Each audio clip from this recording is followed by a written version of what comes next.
Hello વિદ્યાર્થી મિત્રો, આજે આપણે બુદ્ધિઝમના કેટલાક વન લાઇનર ક્વેશ્ચન આન્સર્સ જોઈએ કે જે તમને બધી જ પરીક્ષાઓ માટે ઉપયોગી રહેશે. તો ચાલો શરૂ કરીએ.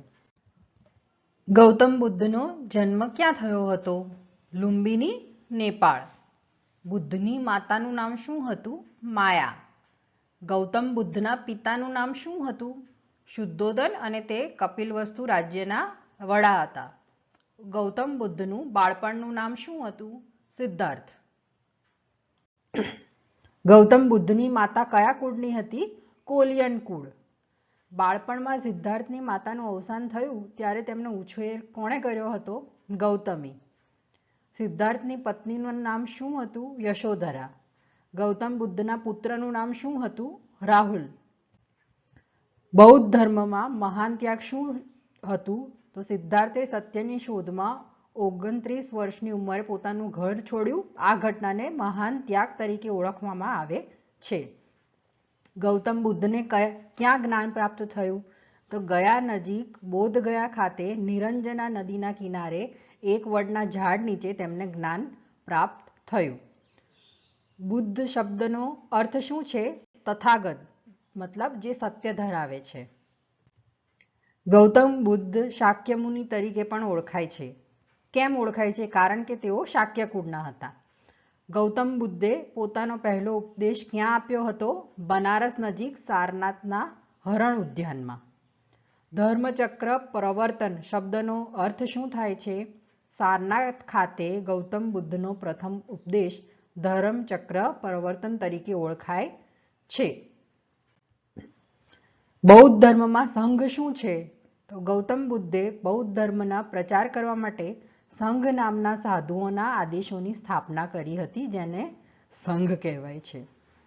બૌદ્ધ ધર્મમાં મહાપરિનિર્વાણ શબ્દનો અર્થ શું છે? તો બુદ્ધનું જે મૃત્યુ થયું હતું એને મહાપરિનિર્વાણ કહેવામાં આવે છે. ગૌતમ બુદ્ધનું મૃત્યુ ક્યારે અને ક્યાં થયું? તો ઈસવીસન પૂર્વે 483માં 80 વર્ષની ઉંમરે ગોરખપુરના કુશીનગર ખાતે એમનું મૃત્યુ થયું હતું. નિર્વાણ શબ્દનો અર્થ શું છે?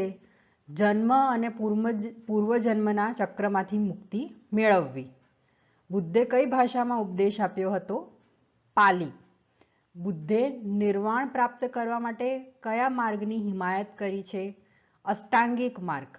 મહાત્મા બુદ્ધે સંઘની સ્થાપના ક્યાં કરી હતી? સારનાથ ખાતે.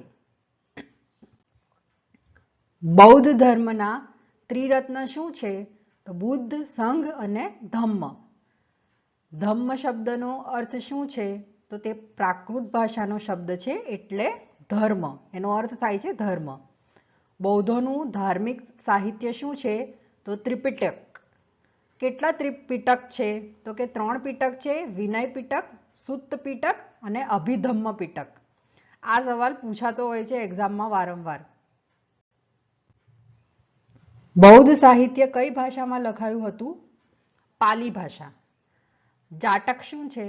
જાટક બૌદ્ધ સાહિત્ય છે.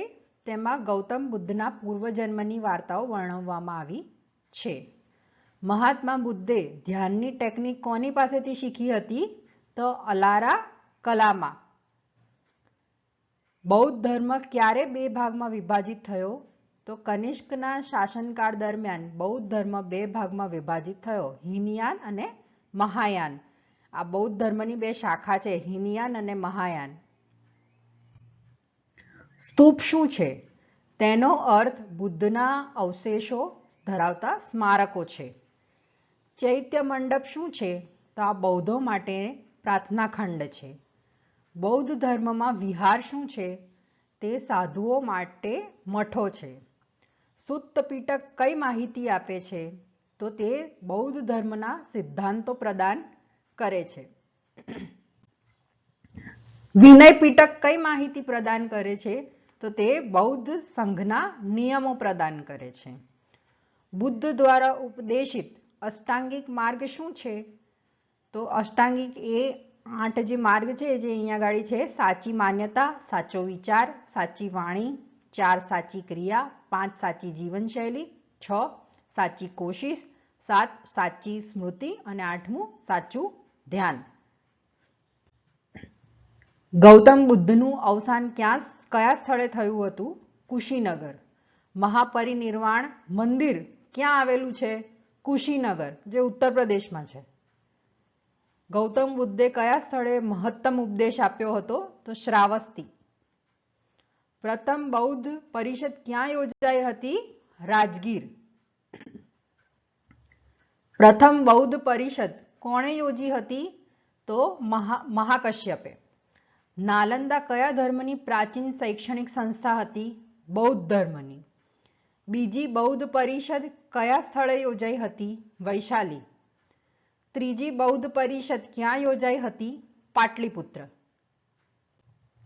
પ્રથમ બૌદ્ધ પરિષદ કોના શાસનકાળ દરમિયાન યોજાઈ હતી? અજાતશત્રુ. બીજી બૌદ્ધ પરિષદ કોના દ્વારા આયોજિત કરવામાં આવી હતી? કાલાશોક. આ બધી પરિષદો જે યોજાઈ હતી ને એના સવાલો વારંવાર પૂછવામાં આવતા હોય છે. પાછળ એક આખું ટેબલ છે જે હમણાં આવશે, એ જોઈ લેજો એટલે યાદ રહી જાય. ભારતીય કલામાં બુદ્ધના જીવનની કઈ ઘટનાને ચક્ર અને હરણ દ્વારા દર્શાવવામાં આવી છે? નિર્વાણ.